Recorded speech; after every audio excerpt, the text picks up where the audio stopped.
Hello, and welcome to the We Get to Do This podcast. My name is Kaylee. And I'm Jacob. And we are your co-hosts.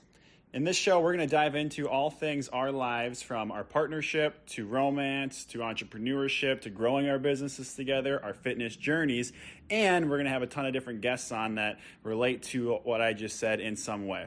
We're hoping you enjoy the show, and if you do, please feel free to follow us, leave us a 5-star review on wherever you listen to your podcasts, and enjoy. And if you don't like the show, tough. Thank you. Thanks. Episode 20. Another special. 20% to 100, then the show can officially be done. Hallelujah. Hallelujah. That's not the attitude we want. Anyways, today's episode is brought to you by Nuri. Just kidding, it's not. We got these at Costco. Shout out Costco. It'd be cool if Costco sponsored us. But that would be cool. Ultra filtered milkshake, 30 grams of protein, 1 gram of sugar, 150 calories. You know. You love those things now. I like these a lot. They're good. I think they're a little better than like the premier protein I was drinking. So I don't know. It's all a crapshoot around here. Episode 20. So we told the audience that every 10 episodes we were going to do a fun 10 things episode. Maybe on episode 30 we should get some audience feedback to see if they want to hear us talk about 10 things we like. Maybe. But for this episode, Kaylee, what are we talking about? Today, we're going to talk about 10 things that we've learned as entrepreneurs / business owners. And there could be probably a bajillion things, but what? The first episode we did, was it 10 things we've learned as podcasters from doing the podcast? Yes. Okay. Sorry to interrupt you. 10 weeks ago. A long time. Holy smokes. Think about where we're going to be in 10 weeks from now. We'll probably be rich. Yeah. Millionaires. I think that's what we said at the beginning. That we're going to take all of our followers on vacation somewhere. Right. All the OGers. Right. But yeah, so today, 10 things we learned as business owners, entrepreneurs. There could be a bajillion, but today we're just going to do 5 each. And this would be a good episode for anyone who's considering opening their own business, or even if you have one. These are probably a lot of things that other people can relate to. It's a grind. That's number 1 for you? No, just that was one of the other bajillion. I was going to say I'm going to have to cross my first one out then. Grind. Shoot. Used. Canceled. Do you want to go first with yours? Sure. We didn't actually check that any of ours aren't the same. No, that's why it's going to be fun, because I feel like they probably will match up. So, number 1, I wrote, find people ahead of you. Surround yourself with them. Take what you like and leave what you don't. Do this with as many people as possible and create your own craft within whatever industry you're doing. So it's kind of the one thing that's helped me a lot is basically what I just said, I have mentors that I saw what they were doing, and a few of them I remember thinking, okay, you're making good money in this industry, which is an outlier. I'm in the personal training run coaching industry, but these people were making well over $100K a year. And I remember thinking, well, if the average salary is like 35 for my industry and I want to make over 100, how do I do that? We should probably start by hanging out with people that are doing that and figure out what they're doing to be successful. That was, not everything's from a money standpoint, but then I also did that with, I had some trainers ahead of me too that I liked. They had a full schedule. I liked the way they were training their clients. So I just hung out with them. And you usually get new friends out of it too.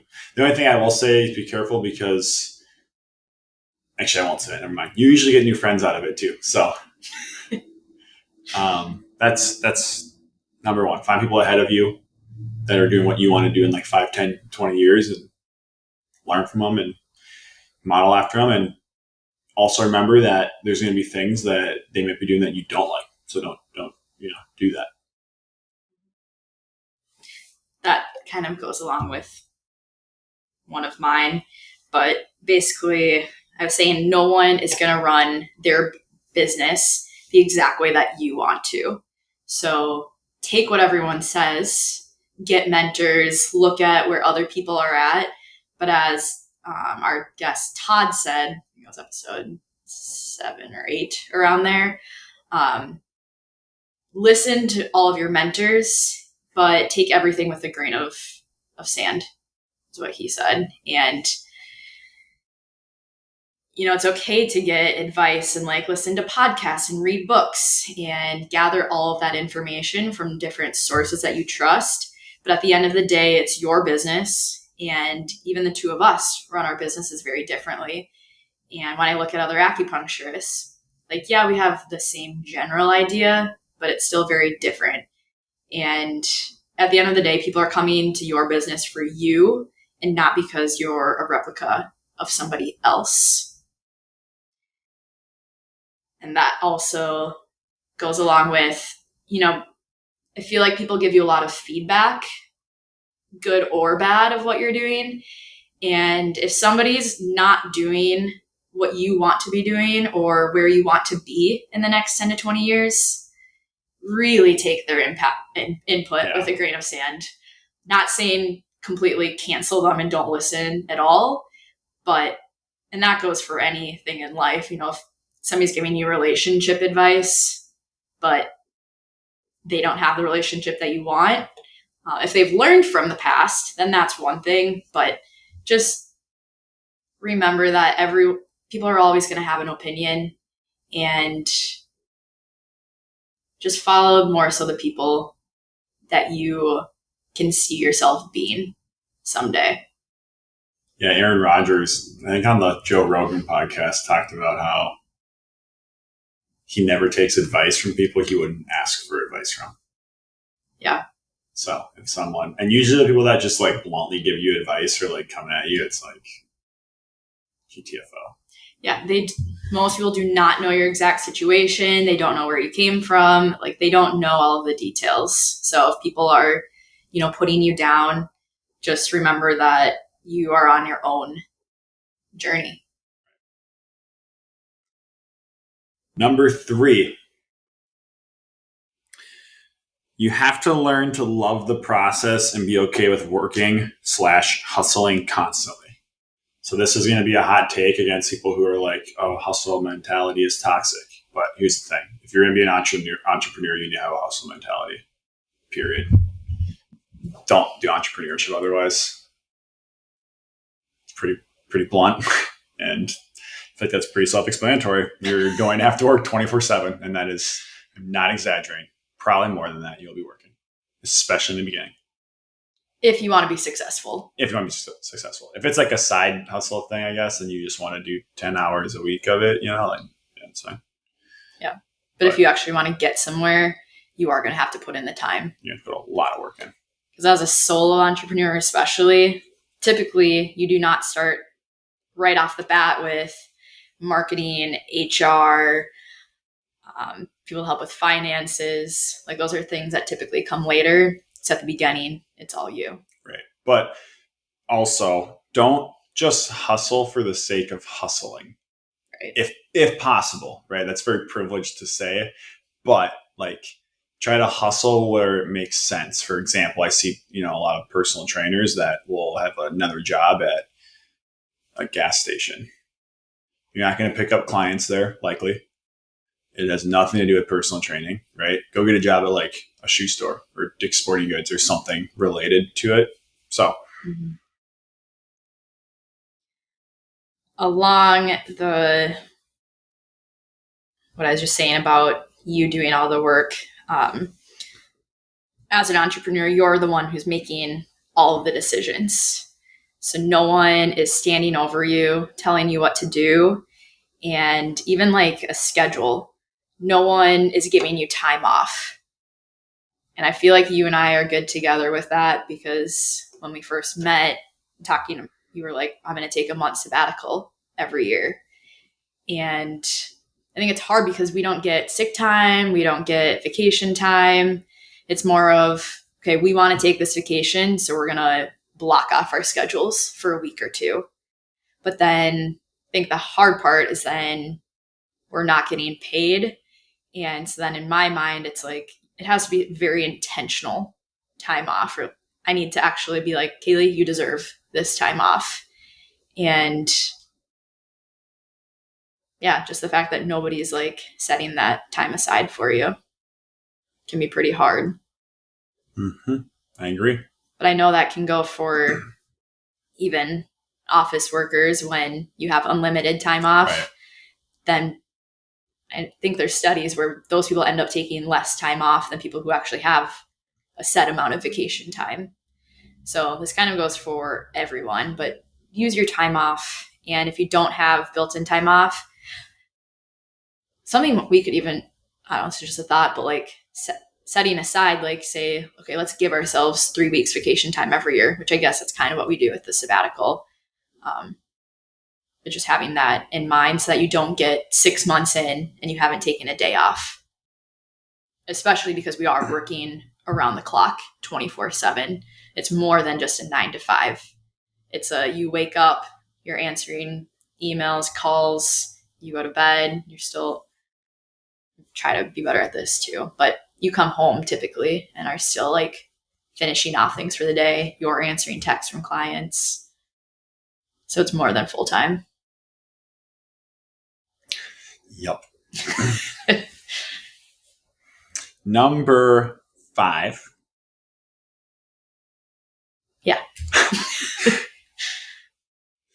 This kind of goes with the hustle mentality a little bit, but especially when you're starting, I wrote, don't say no to anything. But like I said in the last portion, like within reason, that's related to, your entrepreneurship, business, whatever. So in the early years, especially, you pretty much have to be a yes person.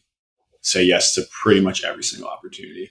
Even if it's something like you're not making money directly off of it, but it's going to help you learn how to make money from it or learn something that will help a client, whatever, Even if it's a speaking opportunity that's not paid, it's still public speaking skills. Right. And getting that exposure. So it's pretty much learn to say, like, don't say no to anything. And then as you get going, it's learn to say no to most things.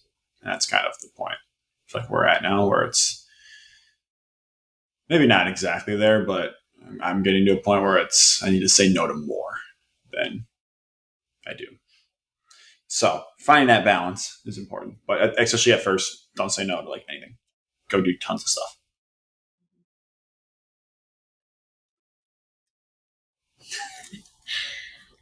Number 6, it requires a tremendous amount of independence. And this kind of goes back to the one I was just saying about you making all the decisions, but no one is creating deadlines for you. So coming out of school, you have, your papers due a certain day, your quizzes, you're going to have to take the quiz a certain time, your test, your finals, and then you wrap up at the end of the semester.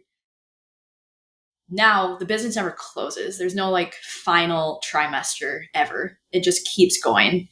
And what are you looking at? And if you're not a super self-motivated person, I think you can get behind pretty quickly. And it's totally fine if you are someone that wants more of like a deadline schedule. And if it helps to work for an employer, or even if that's not you, even setting your own deadline schedule and saying, okay, I'm going to have, this blog post written by this date, or I'm going to have my QuickBooks sorted out by this date. And even when I was starting my business a year and a half ago, kind of the catalyst was honestly you when you were back DMing me on Instagram asking when the business was starting and basically that you wanted to get in. And that was kind of like my kick in the butt to be like, okay, Kaylee, like people are waiting for this and you got to do it. And you kind of helped me with the website with that too.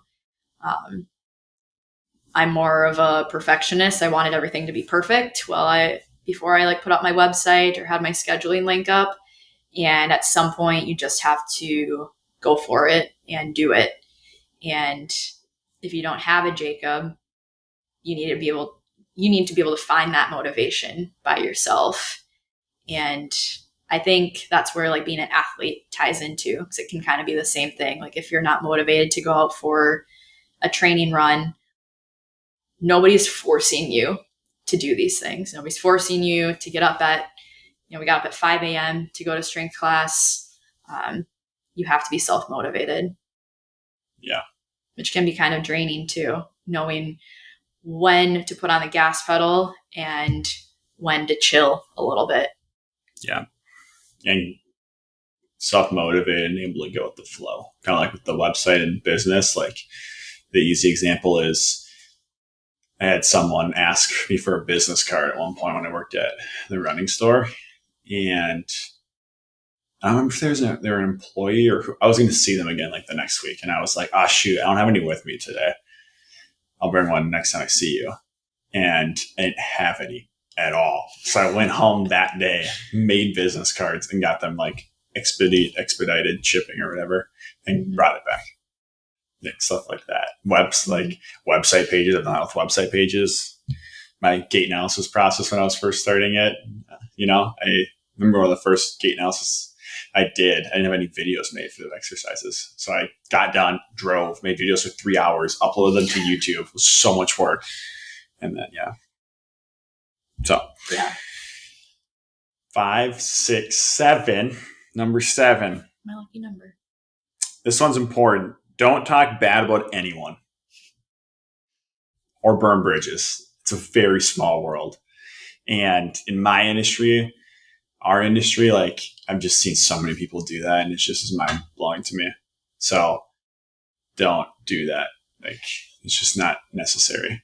I will say, I also feel, I was going to say this earlier, but I feel like I've come across as two-faced at times though, and I end up losing relationships. And because I won't talk bad about people in situations, and then it ends up, I don't know, biting me in the ass later, or looking bad if I knew something about a person and never told the other person, you know what I mean? I don't know if that makes sense. It's not super relevant right now, but don't talk bad about anyone or burn bridges. It's important. Yeah, you kind of have to be professional at all times. Always. There's which is unfortunate, but there's not really any room for screwing up. And yes, you will screw up. That's the fact of the matter. But do your hardest, do your best. Don't make enemies. To not make enemies, not burn bridges. And it's not like you need to be friends with everybody, but don't be enemies with people. My 8th one is being an entrepreneur requires a huge amount of patience and sitting in the hard and the uncomfortable. It's super freaking uncomfortable. And I've talked about this on the podcast, I think it was Taylor's podcast before the TEC one, about how this relates to being a runner too. Running is uncomfortable. Being a business owner is uncomfortable. And you're gonna be uncomfortable for a long time too. So I think it's important to go into your business with the mindset that you're in this for the long haul. And that's not going to be a super smooth or easy ride, but that not even the end goal, but just the whole ride will be worth it. And that you're going to learn a ton about yourself along the way. And I think that's the cool thing too, is it is kind of a journey about learning about yourself. I feel like there's so many things that I wouldn't have learned if I hadn't been doing this.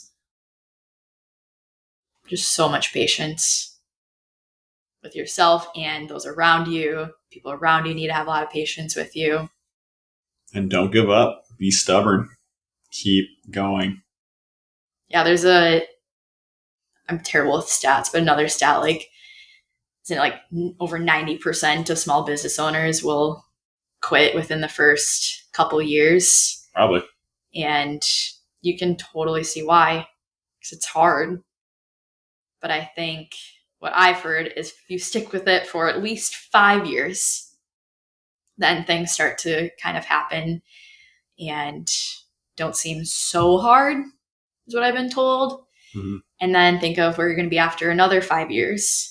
And just the two of us, I mean, we've only been in this for a few years, full time at this point, mm-hmm. and how far we've come every single year, every single mm-hmm. month. Huge strides are taken. Yeah. And my first month in business was January of 2021. So in that month, I made $50. Yeah. So we're almost on the 4-year mark for me. My last one. No one that is ahead of you is going to talk down to you or speak poorly of you. That's a very important one to remember. Anyone that is further than you in entrepreneurship is not concerned in terms of like talking poorly about usually anyone, but especially people below them. Not to be like below them, like derogatory, but I think that's a big thing. Like my mentors and stuff, they're not talking bad about me. The only people that talk bad about me are usually the people that are like behind me in terms of like business stats or whatever. Or like want to be where you are. Yeah, that's kind of what I've learned. So keep your chin up. Remember that. Yeah. The more successful people want to see you succeed.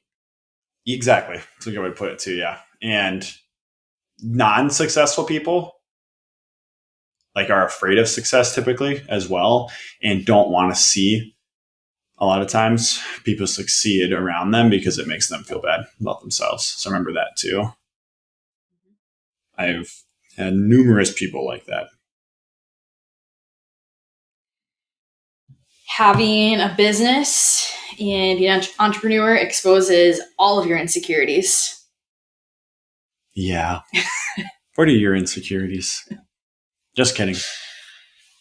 I mean, just one, like, both of us are huge words of affirmation people. And it's hard. It's very hard in this business. You know, and hard as an acupuncturist, I'll see people and then the goal for them is to get better. And then I send them off into the world and they've learned the tools from, you know, the medicine, and ideally then they're better and then they can come to see me if, you know, when things go wrong again. I would love to see people every week for eternity, but also that's not realistic. And I want people to be self-motivated and do their own thing. But a lot of times you don't know, like, if they had a terrible treatment or if you actually fixed them.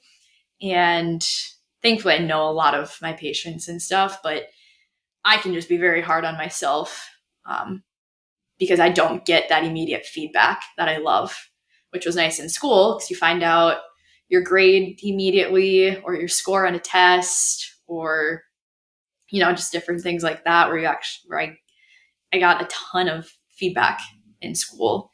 And again, nobody's around like telling you like, good job.